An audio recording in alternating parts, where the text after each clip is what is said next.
Oh, let me tell you, it was some celebration. There was alley apples flying everywhere and people shouting out the most amazing season's greetings.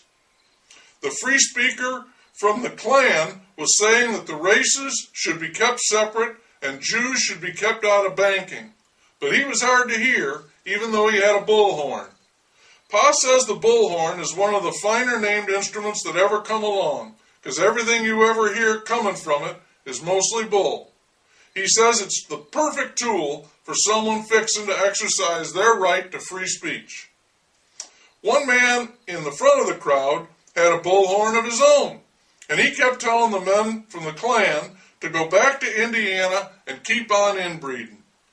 He must have thought this was a special message because he kept on working it, and pretty soon the whole crowd was urging the fellers from the Klan to go back to Indiana and inbreed. I asked Pa what this inbreeding was all about, and he said it was something else fools did that made them even more foolish. It's sort of the reverse of evolution, son, he said. You can think of it as heading back down the ladder. It's a form of mating that's guaranteed not only to preserve the traits of foolishness, but to exaggerate them out of all proportion. Like we see in these fellas right here. Them and your two-headed cows. Then another man in the crowd got a hold of a bullhorn, and he barged right through the crowd, up front near the free speaker from the Klan, and he said, I want to hold you, hold you, hold you, and feel all the things I felt last night when you picked me up on Vine Street. Well, didn't that get a roar?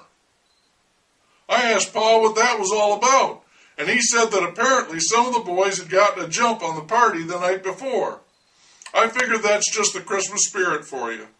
I know how excited I still get on Christmas Eve. Pa said that was a different kind of excitement, but somewhat similar in that it involved folks who found it hard to wait. Then one of the skinheads, I don't know if he was for, against, undecided, didn't give a hoot, 4-H, Jewish, or prematurely bald, took the bullhorn away from the man, grabbed him by his ears, put his face right up to his, nose to nose, and screamed, Listen, I love you, man, and I love what you're doing, but if you keep shouting like that, I'm going to break your face. Pa said that face breaking was something fools did to each other when they got carried away. According to him, it's a common occurrence, as fools are easily carried away. And soon the whole crowd was dancing around, very much excited, hooping and whooping, breaking faces, tossing apples. It was something glorious to see, and the police on horseback were riding around in the midst of it, swinging away, and Pa pointed out a whole large other group of people who were running around called the media. I asked him what the media was doing there, and he said they were covering the festivities. I asked him what did he mean, did he mean that they were like caterers? And he said it was something very similar to that, except they didn't bring food. He told me it was easy to recognize the folks from the media just by the looks on their faces. Pa said that everyone else was wide-eyed and caught up in the celebration, while the media people all had this look that said, Here we go again. Pa said that was due to the fact that they had to work at the party and couldn't have no fun. Also, it was still pretty early on a Saturday morning, and media people weren't used to getting up at that hour. I asked him, didn't they like the cartoons? And he said no, they'd gone sour on them because they see enough of them the rest of the week. You can burn out on anything, son, he said to me, even candy and cartoons.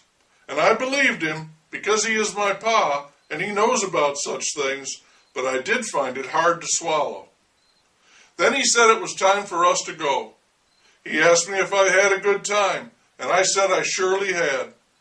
I asked him if maybe we could make this passel of fools a family tradition at Christmas time, like the Nutcracker. He laughed and slapped me on the back, and he said, Buddy, I promise you, this will be our little treat. We'll be coming back as long as there's Christmas time and fools.